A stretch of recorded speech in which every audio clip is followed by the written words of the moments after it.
சிகு தினமும் பெரிய விலங்குகளால் பயமுறுத்தப்படுகிறான்.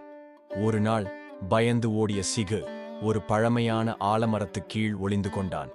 அங்கு அவனுக்கு பசுமை இலைகளுக்கிடையில் ஒரு பிரகாசமான தாமரை பறந்தது. அந்த ஒளி மூலமாக தியானத்தில் இருந்த பிள்ளையார் விழித்து எழுகிறார்.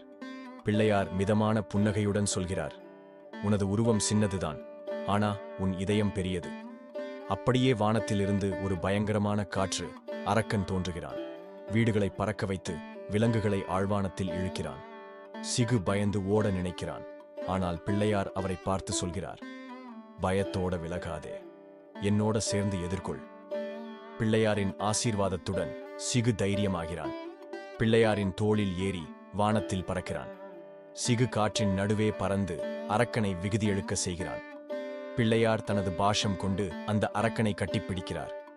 வானம் தெளிகிறது. கிராமத்தில் மகிழ்ச்சி களிக்கும். பிள்ளையார் சிகுவை பார்த்து சிரித்து சொல்கிறார், நீ ஒரு எலி அல்ல, தைரியத்தின் உருவம்தான்.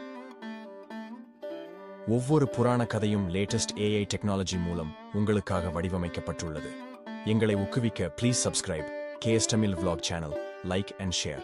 தேங்க்யூ.